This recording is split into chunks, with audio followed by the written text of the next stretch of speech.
To get started, press and hold the power button to turn on the device.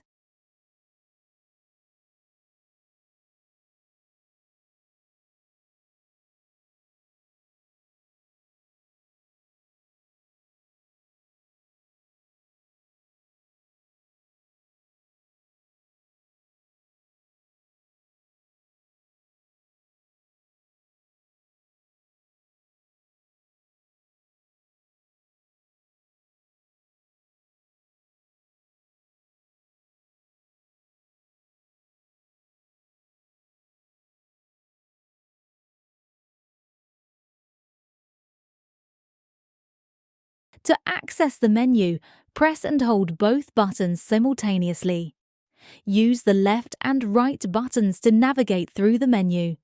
To make a selection, hold down the right button. Select Bump Test.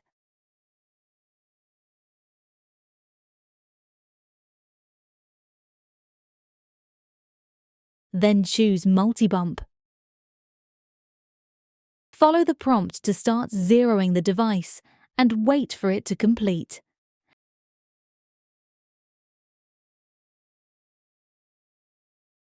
Attach the gas cap and turn on the gas supply. If successful, the device will flash green. If it fails, it will show a red indicator and prompt for calibration. Turn off the gas and remove the gas cap, then wait for the device to return to 0.